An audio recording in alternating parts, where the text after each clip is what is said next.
Hey, how's it going, guys? Stonewall here with Raised by Sharks. Today we're going to be bringing you a crit draw build.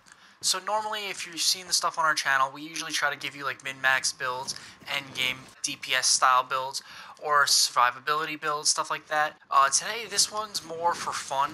Also, it's extremely good for deviljho and deviljho alone because of the annoyance of his tail and the way he's extremely fast, like especially tempered deviljho. You want to get in and out so you don't get killed. This build is perfect for it. I've done a bunch of testing so that way I can give you the DPS comparison between this style of a build and a full true charge build. Also, I've done the DPS comparison for a Dogoron Mastery with and without it to prove the fact that a Dogoron Mastery does impact it. So let's get ahead and get into the armor. So the greatsword you choose doesn't matter, it just needs to have at least one slot. Also, it's preferred to have as many augmentation slots as possible, so the Jagger's Hacker 3 works great with it, but the Leviathan also works well too. I just went with the Giant Jawblade too because it's just what I had laying around. But the augmentations I had messed up because I had done that very early on. What you would want to do augmentation style for this DPS build is you would want to go Affinity attack, or Affinity attack health regen, however you want to do it, but you definitely want that one Affinity slot in there first. The charm you're going to use, the attack charm 3 for 3 levels of attack boost. As for the equipment, I personally wanted to test out the Impact Mantle to see if it made a difference with the Dogoron Mastery.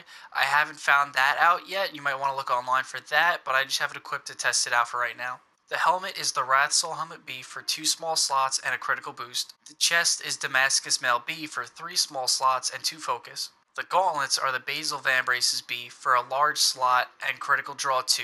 The waist is the Adogoron Coil B for a medium slot and 2 critical eye. And finally is the Adogoron Greaves A for quick sheath and critical eye, as well as giving you the Adogoron Mastery.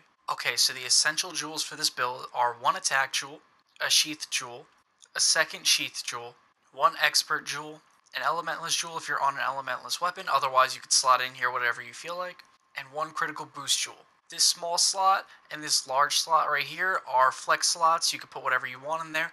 I recommend a critical boost or a focus jewel to finish those out. For right now, I don't have them, so what I'm putting in is just an expert jewel and a part destroyer jewel, so that way I can cut off deviljho's tail a little easier because I find it very annoying because it's a little high off the ground. The final skills you're going to get are the Adogoron Mastery, which, by the way, again, I did test it personally. It does stack with the charge on the Greatsword draw. Attack Boost 4, Critical Eye 4, Quick Sheath 4, Critical Boost 2, Focus 2, Critical Draw 2, and Elementalist Boost. That also leaves you with an empty small slot and big slot to put in another critical boost, or if you really wanted to, a critical draw or a focus jewel. Personally, I left it only at 2 critical draw because the regular affinity that I slotted in is going to bring your draw attack affinity up to about 90 or 95-ish. I lost track of it myself, but you're almost always critting. And then also because of the expert and attack jewels that you put in there, you get regular affinity for your regular non-draw attacks, which I felt makes it stand out from the typical draw build, because realistically no one is only draw attacking. Sometimes you'll throw in an extra attack or a slap attack. Having base affinity is always better. So as you can see on the right of the screen, the affinity currently is a base 25. Once you augment in the 10% affinity, it would be 35, and then plus the 60% from the critical draw would give you 95 now that I'm looking at it. So you're pretty much always critting. It is very fun to do that quick draw, sheath, draw, sheath, draw, sheath, and it's very fast and it's all over the place. It's very different from a typical greatsword build. But if you are into a typical greatsword build, we have one on our channel. And at the end of the video, I'm going to show a DPS comparison between draw sheathing over and over, or going with the regular true charge combo, both shoulder charge and regular charges. I'm going to show a DPS comparison between the 3 of them if you want to stick around for that. If not, either way, thank you for watching Raised by Sharks, guys. Please leave a like and subscribe. For those of you staying, I'm going to go ahead and get to the DPS comparison now.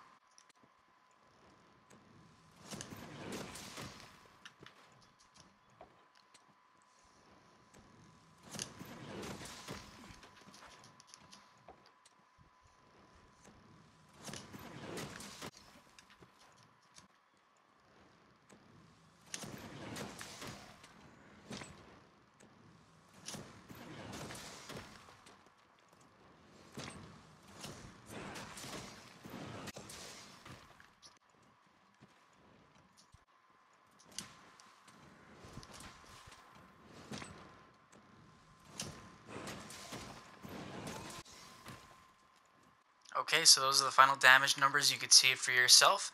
Now you can make the decision yourself. I found it fun, so obviously it's not as strong as going through with a full true charge, but it is still very fun to use and it's got utility for it. It's a little different, so it's good for mixing it up.